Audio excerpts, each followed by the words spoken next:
Hello, coming to you from Omaha, Nebraska, which according to the Nebraska Tourism Board is not for everyone. Welcome to the Out of the Dust podcast. I'm your host, Bryce Jurdy. I'm also not for everyone. Tied in with the popular recurring Out of the Dust geek list on Board Game Geek, the Out of the Dust podcast is a weekly podcast that is focused on re-exploring games we play that we hadn't previously played in a year or more. Why did the game get dusty? Why did you decide to dust it off? How does the game compare to how you remembered it? Are you likely to play it more often in the future? These are the questions that we're interested in examining on Out of the Dust. This week on the podcast, episode 22, on the Out of the Dust segment, I'll bring Arkham Horror out of the dust, and a contributor will dust off Heckmeck das Kultspiel and Cluedo. On the reaction segment, I'll discuss Secret Santa Etiquette. On the What I've Been Playing segment, I review The Reckoners. On the Obscure Bryce Game segment, I review Monster Trap. And we wrap up the episode by starting the top 5 food games with number 5 on the list. Oh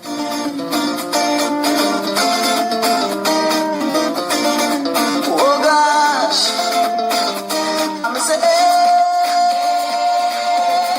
I'm fretting up on the air of flexing. Over the last several episodes, I've highlighted some of my favorite games for Halloween. But there are other games I play annually around this time of year as well. One of those is Fantasy Flight's original Cthulhu game, Arkham Horror, designed by Richard Lanius and Kevin Wilson. I last played it 1 year, 11 months, 28 days ago, which means I must have forgotten to play it last year around this time. But I could have sworn my wife and I played it last year.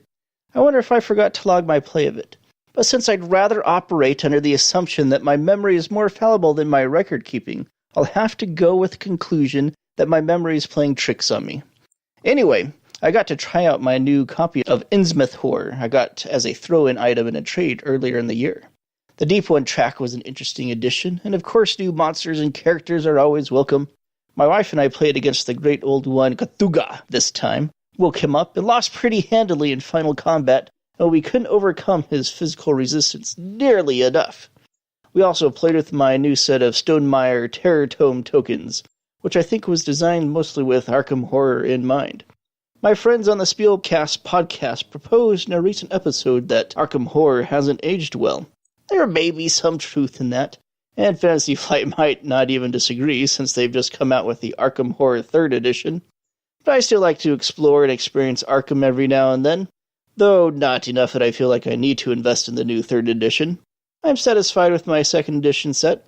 It's a good time as an annual play, but since I don't play it any more often than that, it doesn't make much sense to upgrade my existing set. Let's see what a contributor brought out of the dust.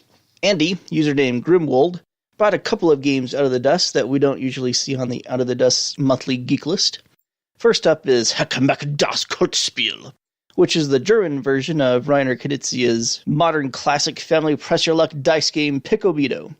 Andy last played it 1 year, 9 months, and 10 days ago, and currently rates it a 7 out of 10. He writes, "Taught this to family and the kids. It's a fun light game with a bit of push your luck and some take that. We have the full version and the micro version, which is great for travel. One of our plays was while we were waiting for food in a restaurant." And he also brought good old Cluedo, the most famous of all deduction games, out of the dust. A lot of people don't know who the designer of Clue is, since mass market publishers don't typically publish the designer's name on boxes. But that fun bit of trivia happens to be Anthony E. Pratt. Anyway, Andy last played it 1 year, 2 months, and 21 days ago, and currently rates it a 4 out of 10. He writes, "We played this with the kids, my brother and his wife.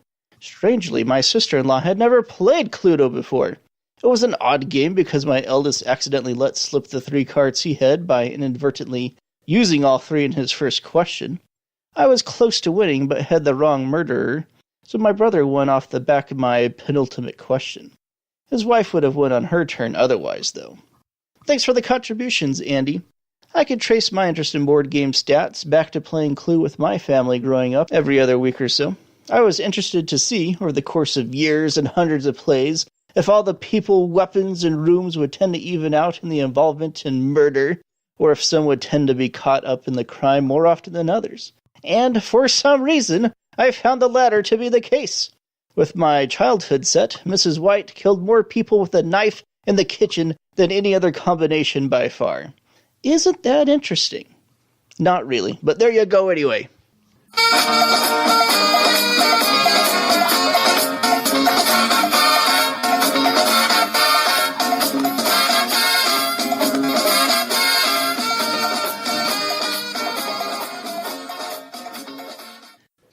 Reaction segment time. It's that time of year again, the time of year when board game themed Secret Santa exchanges start to get organized. There's a bunch of these. There are ones for various Facebook groups, local game stores, game groups. There's probably one on Reddit, I imagine. But the largest one is the Board Game Geek Secret Santa, which has thousands of participants each year. That's the one I use, so that's what I will use for my model for what I'd like to talk about today. Secret Santa Etiquette. I'm going to break this topic up over a couple of weeks. I'll discuss Secret Santa etiquette from the receiver's perspective this year, and from Santa's perspective next week. First, you've got to sign up for one of these exchanges. But it's a really easy process no matter where you decide to do this kind of gift exchange. So let's assume you've already done that part. The more interesting part is what to do between signing up and when Secret Santa targets are assigned. On BGG, this constitutes 2 steps: creating a wish list of games and writing a letter to Santa. Under no circumstances should you just say, "Oh, just get whatever you want. Anything is fine." No! The wish list is essential. You're probably going to be disappointed if you leave things completely up to your gifter. Everyone has different tastes in games, and you need to give Santa some direction. BGG suggests a wish list with at least 10 in-print games, but I don't think this is nearly enough. That's a really narrow list and takes away part of the fun surprise of the event. I think your wish list should be at least 50 games, and go ahead and include a few out-of-print items, games that haven't come out yet, or even current Kickstarter project games on there. You never know what resources your Santa might have. Is there an upper limit to the number of games that should be on a wish list? Well, I'm the wrong person to ask about that, because I have an obscene wish list of over 400 items. But there's a couple of reasons for that I'll bring up later. Just make sure that your wish list only contains games you'd be excited to receive as presents. It's helpful to go over your wish list annually and keep it up to date with these desires. I always seem to find some items that I'm just not interested in anymore for one reason or another. As far as the letter to Santa goes, there are a few elements that should be included in this. First of all, keep in mind that posting it is a visual clue that your wish list is up to date, and you're ready for the exchange season, and hence, an important reason for its existence at all. But the letter to Santa also gives you an opportunity to briefly describe your current board gaming status. How would you describe yourself as a board gamer? Are you a heavy serious gamer, a light casual gamer, prefer Ameritrash over Euros or vice versa? What kind of groups are you involved in? How often do you play? What kinds of games have you really been enjoying lately? Is there anything your Santa should definitely not get you? Are used games okay, especially where out-of-print titles might be concerned? Are you okay with getting a pre-order or Kickstarter game after Christmas? Do you have any food allergies or other restrictions your Santa should be aware of if they want to send you a little treat along with the games? There's a lot of helpful information you can include in a letter to Santa to help them prepare a fun package. After targets have been assigned, should you edit your wish list at all? There's some disagreement about this. There are some people who suggest that once a wish list is created, it's not fair to Santa to edit it or adjust it, and it should be kept in stowed. Those same people suggest you should not buy anything from your wish list until after Christmas to avoid Santa getting you a duplicate gift. But for me, this is not a realistic expectation. Targets are assigned before Black Friday at BGG, and there are going to be some deals, both online and locally, that are going to tempt me enough to purchase. That's one of the reasons why my wish list is ridiculously large. It makes the odds of duplicated presents very low, and I've never received one in all the years I've been doing Secret Santa. So if you do wind up purchasing a game from your wish list, just make sure to edit it right away. Probably your Santa won't look at your wish list until they're ready to make their purchases anyway. So if you keep it up to date, the question of if you should change it becomes a moot point. But there's some common sense to use here too. I have a friend who had a negative local Secret Santa experience when her target literally changed his wish list on a lark every single day leading up to the gift exchange, and by the time the gift exchange happened, he didn't want the game she'd already purchased anymore. So don't change your wish list during the exchange season just on a lark. Make sure you're happy with it before targets are assigned. If anyone has any questions about this topic, feel free to drop me a line.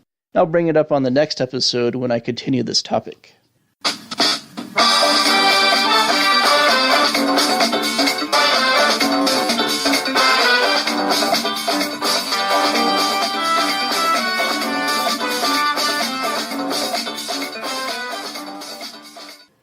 On the What I Have Been Playing segment this week, I'm going to tell you about The Reckoners, a cooperative game designed by Brett Sobel and Seth Van Orden, and published by Nauvoo Games.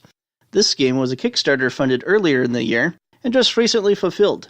The game also has the distinction of being a literary game, being based on the series of fantasy novels of the same name written by Brandon Sanderson.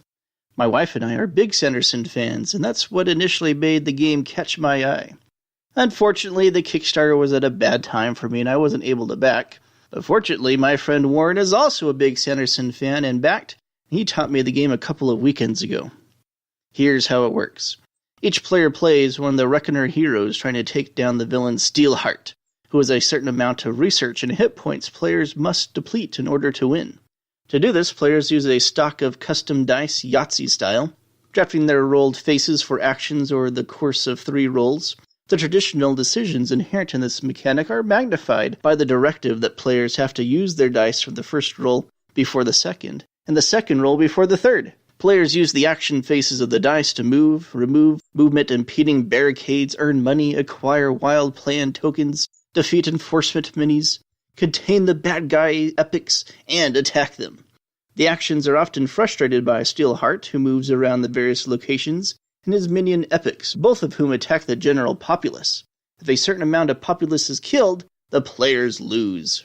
Figuring out which enemy epics or Steelheart to attack when, and how to best use the other actions rolled, is a satisfying puzzle to navigate. The population track decreases at an alarming rate sometimes, which creates a very real sense of urgency and tension in the game. I like it when a cooperative game makes me feel that way, because much of the action in the game is simultaneously planned and executed. I also appreciate the level of independent contribution players can make to the game. It's the sort of cooperative game where players have to make their own choices and will feel a genuine sense of contribution to the team. I quite enjoyed the game. The decisions are interesting and frequent, the puzzle is fun to figure out, and I felt an authentic feeling of accomplishment when Steelheart fell. People often ask in board game forums online what books they hope get turned into a game someday. But this is a case of a board game that made me want to read the books it was based on. I haven't had a chance to read The Reckoners yet, but it goes in the reading queue for me now.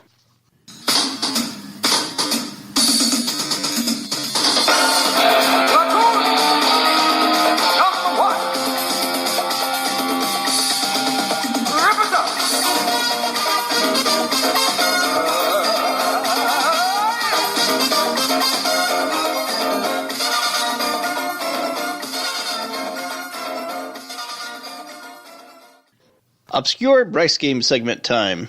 My sons and I stumbled upon a cute kids game the other day at Spielbound, Omaha's local board game cafe.